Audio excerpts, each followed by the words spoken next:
acompanha aqui no Veredas Notícias, com a credibilidade do rádio, na velocidade da informação. São 12 horas e mais 5 minutos no horário de Brasília.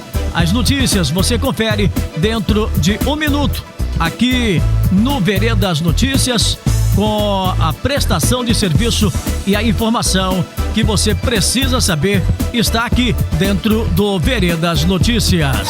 15ª Festa do Peão de Dom Bosco, de 22 a 25 de agosto. A melhor festa de peão do Noroeste Mineiro, com portões abertos todos os dias. Quinta-feira, Guilherme Silva.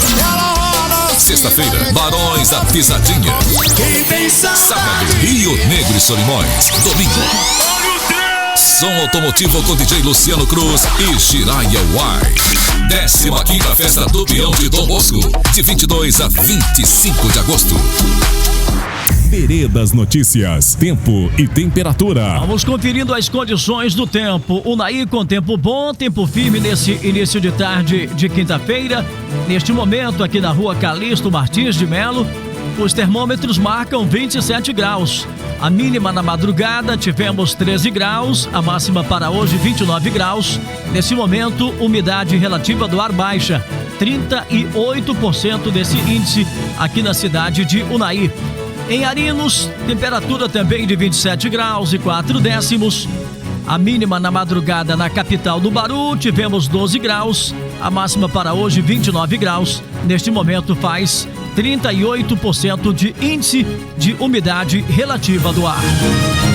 Sejam bem-vindos, estamos em rede pelo Sistema Veredas de Comunicação. Em Unaí, 98,1. Em Arinos, 96,7. Estamos ao vivo também no site radioveredas.com.br e ainda no Instagram 98FM_Unaí. Em todas as nossas plataformas digitais, em live e também no rádio, o Veredas Notícias. E começamos esta edição falando que o acidente que acabou vitimando um motociclista no bairro Mamoeiro fez com que a população registrasse em vídeo e um áudio circula nas redes sociais, chamando a atenção de todas as autoridades para a falta de sinalização no cruzamento onde ocorreu o acidente. No vídeo são citados que a via não possui sinalização adequada, especialmente preferencial na esquina, e cobra a instalação de placas no local. O local em questão fica no cruzamento das vias Dona Nina e Gilberto Campos, na praça do bairro Mamoeiro, e já foram registrados ali vários acidentes. A gravação fala ainda que a esquina é perigosa e somente com a sinalização o trânsito ficará mais seguro para todos. Bom, nós temos essa questão realmente desse vídeo com áudio que circula nas redes sociais, especialmente lá no Mamoeiro, mas uma coisa é fato, tudo bem que a rua, as duas ruas, o cruzamento não tem sinalização adequada, tudo bem, é uma falha enorme, mas é também importante lembrar que todo condutor é obrigado a diminuir a velocidade, a parar, inclusive quando se deparar com um cruzamento que não é sinalizado. É a chamada direção defensiva. Todos precisam agir assim. Não é porque não há placas sinalizando o cruzamento que cada um pode chegar de qualquer maneira e usar de velocidade ou não respeitar, mesmo que não tenha lá uma placa de sua preferência. Então fica também a sugestão aos moradores do bairro Mamoeiro, mais do que justa essa cobrança para que se sinalize o local, mas também é importante, e aí vale para todos os condutores que estiverem no trânsito, de que não havendo placa, é preciso dirigir com prudência e parar, quem sabe ali valorizar alguns segundos, porque isso pode simplesmente salvar vidas num cruzamento onde não haja a sinalização adequada, que é, repito, justa a cobrança por parte dos moradores. Agora 12 horas e 10 minutos, está programado para amanhã, sexta-feira, dia 19, o curso Coleta e Amostragem Agrícola. O evento será uma oportunidade para estudantes e técnicos aperfeiçoarem seus conhecimentos em nutrição de plantas e manejo agrícola. O objetivo, o diagnóstico da lavoura começa na amostragem. O curso será realizado na Coagril a partir das 8 horas da manhã, repito, amanhã, sexta-feira, e será realizado pelo Departamento Técnico da Cooperativa. Informações podem ser obtidas no telefone 99945 1229. 38 99945 1229. Agora 12:00, 11 minutos no horário de Brasília.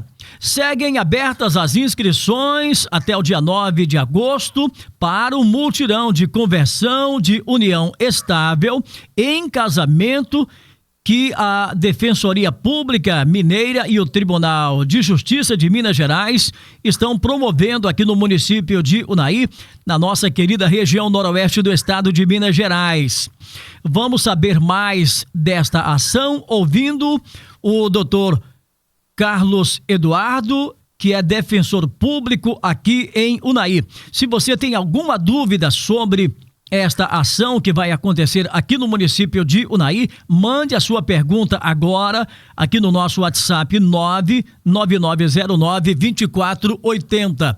99909-2480. Acompanhe em que situação você pode se inscrever nesta ação e faça aqui a sua pergunta caso você tenha alguma dúvida.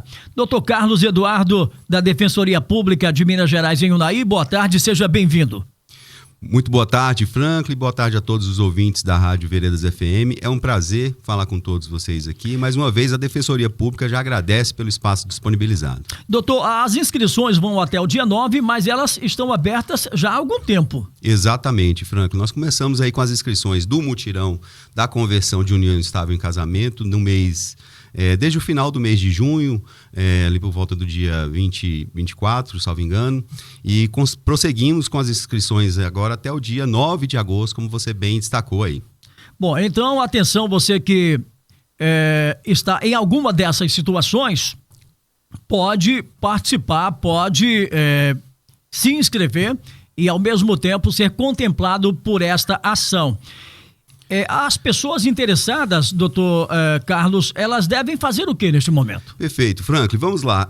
Vou fazer uma breve contextualização aqui. Inicio parabenizando a doutora Alessandra Matos, que é a coordenadora do Sejusc, a juíza coordenadora do Sejusc aqui da comarca, que deu início a esse projeto tão importante para todas as pessoas que necessitam realizar esse procedimento aí de conversão de união estável em casamento. E aí a Defensoria Pública entrou como parceira desse projeto do Sejusc, do Tribunal de Justiça aqui, a gente entendendo pela importância desse serviço.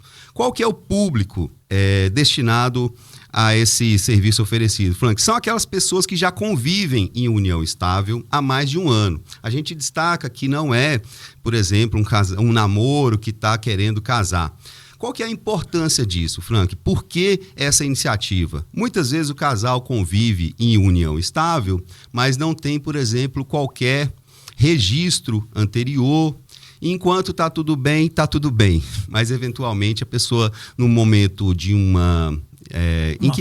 de uma falta, ou que se vai desfazer essa união, ou, por exemplo, para caráter previdenciário, seguro de saúde, plano de saúde, muitas vezes a certidão de casamento, ou tem também a simbologia do casamento, que é muito importante ainda para a nossa sociedade como um todo, ter essa certidão. Então, a conversão da união estável em casamento, ela é diferente do casamento. Por quê? Porque ela vai aproveitar aí todo o período em que esse casal já está junto ali. Então, por exemplo, se eles construíram um patrimônio, muitas vezes a gente que trabalha no sistema de justiça percebe que eventualmente num momento posterior, por N situações, seja pelo eventual falecimento ou própria dissolução dessa união estável aí, muitas vezes, ou até para os filhos do casal e etc., no momento posterior é necessário ter esse registro. Porque, por exemplo, se a pessoa que já convive em união estável vai direto ao cartório e simplesmente casa, o período anterior vai ficar está em aberto, é como se aquela união não pré-existisse.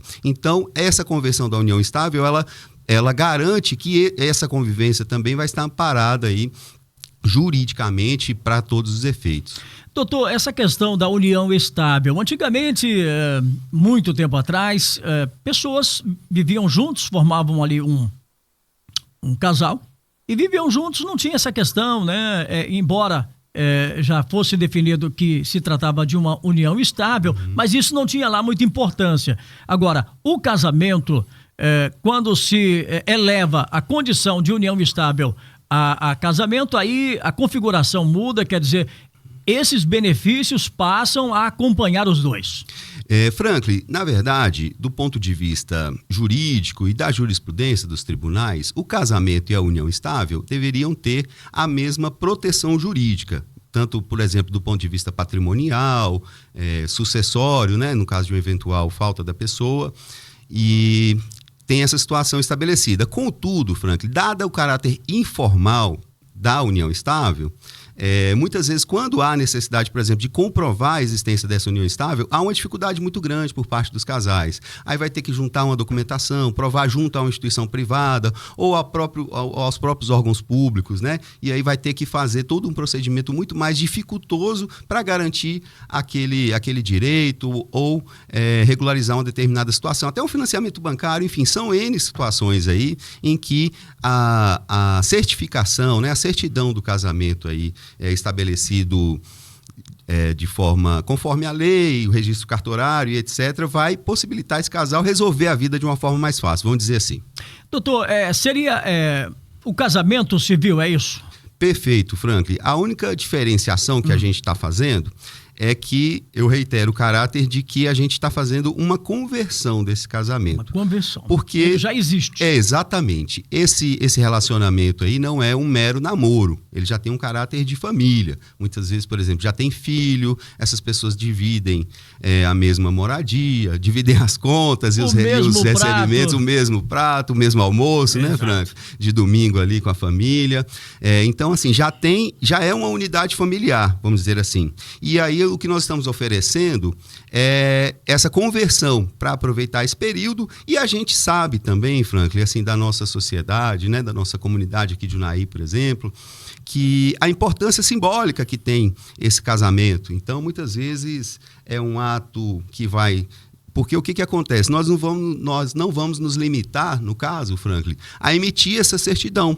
Nós vamos fazer uma cerimônia conjunta no dia 6 de setembro aqui no ginásio poliesportivo da cidade. Então, assim, nós vamos ter um evento simbólico, né? Vamos ter lá as pessoas caracterizadas, as noivas. Vai ter uma cerimônia, Franklin, que é ali para bater o martelo, né? Como diz, muitas vezes, se não tem a cerimônia, não está valendo. Então, assim, vai ser um ato bastante interessante, um ato muito bonito que nós estamos organizando aqui com alguns apoiadores da cidade, enfim, tanto os órgãos públicos como algumas entidades privadas estão colaborando com isso. Então, assim, nós vamos ter esse evento que tem também, além da questão jurídica, essa proteção para essa união familiar, também tem esse efeito simbólico, né? Muitas vezes até de uma renovação de votos, vamos dizer assim. Agora, doutor, estamos falando de uma regularização de uma situação. Não é o caso da pergunta aqui da Cristina, mas gostaria de comentar com o senhor.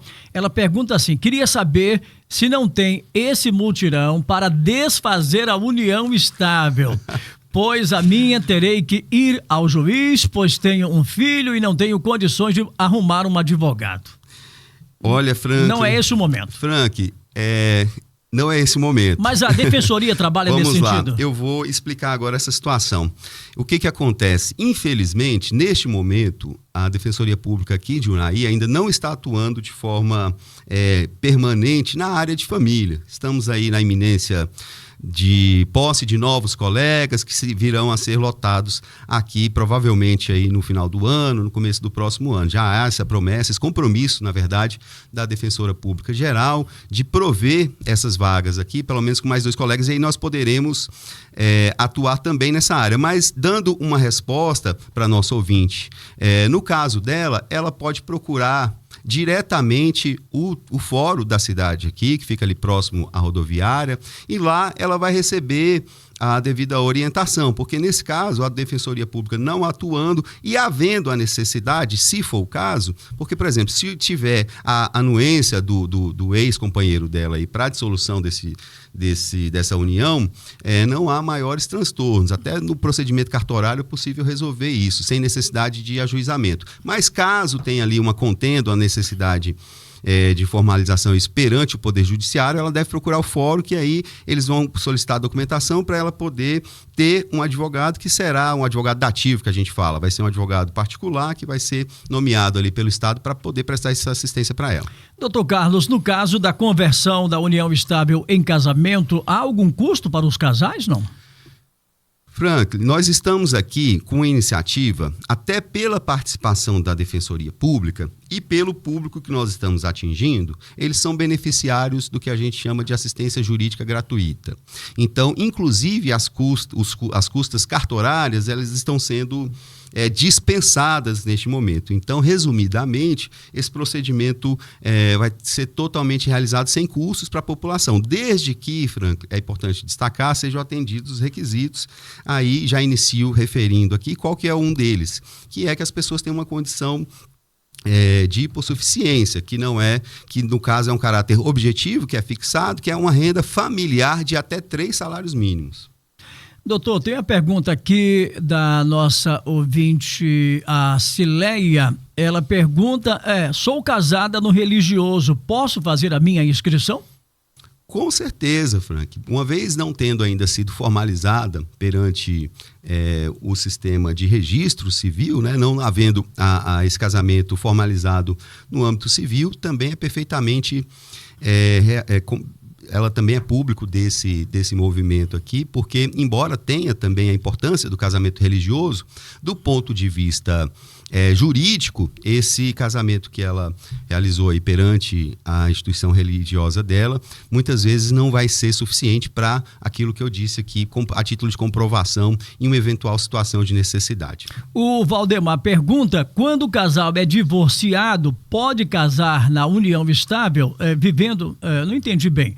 Quando o casal é divorciado, pode casar união estável? Eu não entendi bem, mas... Vamos tentar entender, Frank. É o seguinte, o que ele deve estar referindo, por exemplo, se um dos companheiros já divorciou, talvez ele esteja falando de uma situação que seja comum também, que a gente que trabalha... Saiu de um outro... ou às vezes a própria união, viu, Frank? Pelo caráter da pergunta dele aí, eventualmente, por exemplo, o casal chegou a dissolver a união, divorciou, e após isso eles retomaram o relacionamento. Isso não é raro de acontecer. Ele está completando aqui com a mesma pessoa. Perfeito, doutor. É o que eu imaginei. Então eles retomam aquele relacionamento e sim, uma vez havendo a união em caráter público e com caráter familiar, né, essas pessoas constituem o núcleo familiar, está ali configurado o que a gente chama de união estável, e é possível sim também ser público dessa conversão, dessa união aí que está existindo de fato em casamento. Bom, nós temos aqui a pergunta da Xênia. Ela pergunta se no dia da cerimônia pode levar convidados. Franklin, nós vamos ter uma pequena limitação de espaço, mas poderá sim levar convidados. O ginásio tem um espaço considerável, e aí nós vamos distribuir essas pessoas. Algumas delas vão ficar ali nas arquibancadas, mas é claro que não vai ser num caráter assim, a gente imagina, até pela restrição de estrutura, de espaço físico mesmo, né? Não vai ser assim, não dá para fazer uma super festa para cada um desses casais. Nós já estamos aí com algo próximo a 80 inscrições, Frank. Então, assim, no dia estarão os casais, notadamente os padrinhos também, que na verdade a gente está exigindo também as testemunhas. Normalmente essas testemunhas vão ser os próprios padrinhos também.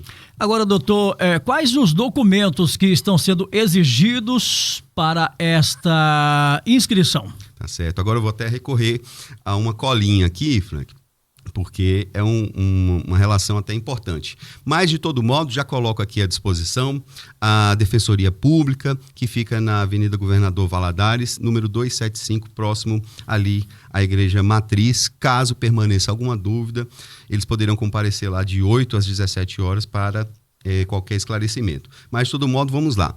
Primeiramente, de novo, reforçando, nunca é demais dizer aqui, a necessidade que essas pessoas que estão interessadas na conversão da união estável em casamento já estejam neste relacionamento há pelo menos 1 ano. Então, é um requisito objetivo, nem é documental. Agora, com relação aos documentos, vamos lá. Identidade, CPF, ou algum outro documento com foto, como CNH, por exemplo, comprovante de residência de ambos os companheiros aí, de ambos os cônjuges, né? Certidão de nascimento de filhos, caso tenham, telefone para contato, isso aí vai ser lá no momento. Comprovante de renda também, Frank, para a gente poder aferir se ela está enquadrada nesse público, né? Tanto dos 2 companheiros, no caso aí, obviamente. E aí tem uma pequena diferença aqui com relação a depender do estado civil da pessoa. Se ela for solteira, nós vamos precisar da certidão de casamento original, com prazo de até 40 dias da emissão. Isso aqui é um procedimento que é necessário para entender aquela situação real daquela pessoa, se não tem outro relacionamento, por exemplo, averbado. E aí as pessoas vão procurar inicialmente a defensoria, nós vamos fazer esse filtro, ver se ela está dentro do público e vamos disponibilizar um documento que ela vai levar até o cartório. Também a emissão dessa certidão de nascimento vai ser gratuita, porque todo o procedimento, como eu disse aqui, vai ser gratuito. Caso ela seja natural de Unai, é um procedimento mais simples, aí nós estamos orientando, ela pega esse documento na defensoria, vai até o cartório e ali, num curto espaço de tempo, ela vai obter esse documento. Caso ela seja natural de outra cidade, aí o próprio Sejusc, para viabilizar e dar celeridade a esse procedimento, juntamente com a defensoria, nós vamos providenciar. Então tem essa certidão de nascimento. Caso seja divorciado, aí vai ter que pegar a certidão de casamento original, na qual vai estar averbado esse divórcio. Essencialmente são esses documentos. Aí tem um outro também que são importantes, que nós vamos precisar de 2 testemunhas. No primeiro momento, essa testemunha, basta que ela leve o documento dessa testemunha, documento de identidade e comprovante de residência, e aí ela vai colher uma declaração. A gente já tem um formulário lá na defensoria, que essa testemunha é para realmente confirmar, uma pessoa que conheça aquele casal ali, que possa atestar que realmente eles convivem em união estável desde determinada data. Então serão 2 testemunhas. Com relação à testemunha também, só para desde já alertar o pessoal, que essas testemunhas elas não podem ser parentes ali, para ter uma maior legitimidade, pode ser um vizinho, um conhecido, um amigo, a única restrição é que eles não sejam parentes. E aí a importância dessa testemunha também, o que acontece? Vamos lá. Esse procedimento todo aqui vai ocorrer em 3 etapas, digamos assim. A primeira é a inscrição, e aí nós vamos fazer o filtro dessa documentação. No período de 23 a 26 de agosto, nós faremos as audiências. Aí cada um desses casais vai ser intimado para comparecer nessa audiência. E aí nessa audiência vão também essas 2 testemunhas. E ali é um ato de formalização. Porque o evento do dia 6, propriamente, ele vai ser um evento simbólico de entrega dessas certidões. Nós vamos ali formalizar o ato, vai ser, como eu disse aqui, um evento bastante bonito aí na cidade. E aí vai ser para entrega. Antes disso, já vai estar tudo pronto. Nós já vamos ter colhido toda a documentação, já vai ter tido essa audiência com a presença dessas testemunhas, e o ato do dia 6 vai ser a festa, vamos dizer assim, o ato simbólico aí de entrega dessas certidões. Doutor, para a gente então finalizar, qual outras informações o senhor considera importante? E mais uma vez, o senhor lembrando aí o endereço onde os interessados devem se inscrever. Perfeito, Frank. Mais uma vez, Frank, parabenizar a doutora Alissandra, o Tribunal de Justiça, pela iniciativa tão importante, Um efeito, a gente está percebendo uma movimentação de pessoas na defensoria em comum, ou seja, o projeto já é um sucesso, a gente quer agradecer e parabenizar pela iniciativa. Então, assim, estão todos convidados. A gente destaca a importância de se realizar esse procedimento aí para se dar uma segurança jurídica a esse relacionamento, do ponto de vista, porque eventualidades acontecem na vida. Produtores.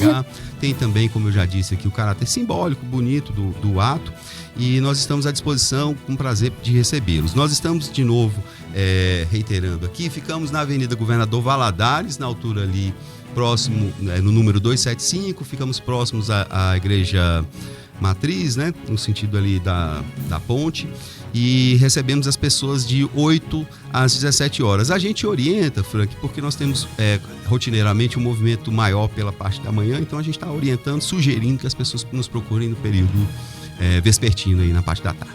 Ok, ouvimos aqui então o Dr. Carlos Eduardo da Defensoria Pública de Minas Gerais. Muito obrigado pela sua presença e aqui a gente vai continuar falando desse assunto, atualizando para que os interessados possam se dirigir a este endereço e proceder lá às suas inscrições. Perfeito, Frank. Mais uma vez, obrigado. E destacar para o prazo, viu, Frank? Então, assim, é dia 9 de agosto, não deixar para a última hora, porque, por exemplo, essa certidão de nascimento ou alguma outra documentação, a pessoa pode ter ali uma dificuldade para conseguir esse documento. Então, quem tiver interessado, a nossa orientação é para que faça isso o quanto antes, para poder não ter nenhum problema de ficar de fora dessa oportunidade. Frank, mais uma vez, obrigado. Boa tarde. Nós agradecemos.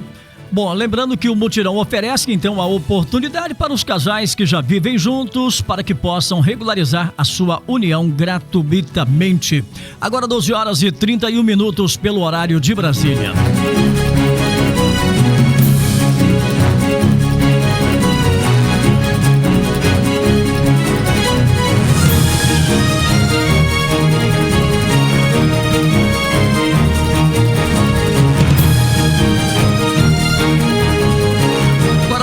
E 32 minutos pelo horário de Brasília. Bom, vamos falar de política agora aqui no Veredas Notícias. É o destaque agora aqui dentro do nosso jornalismo.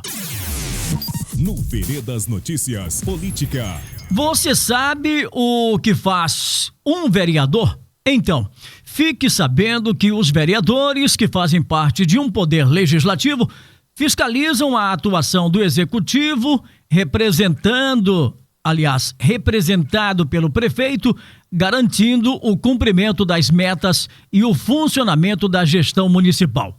Também são os vereadores que elaboram e aprovam as leis aplicadas no município, voltadas para a educação, transporte e saneamento, entre outros temas voltados para o bem da população. Cabe ainda aos vereadores ouvir os eleitores, fazer a ponte com o executivo e levar as reivindicações da população para serem votadas na Câmara Municipal ou Câmara de Vereadores, como é melhor definir. Então, nesse período agora de pré-eleição, a gente vai estar falando um pouquinho do que são as atribuições dos vereadores, do que são também as atribuições dos prefeitos, visando, claro, as eleições de 2024. Agora 12 horas e 33 minutos, meio-dia 33 minutos. Este é o Veredas Notícias. Aqui você sabe, damos notícias de tudo.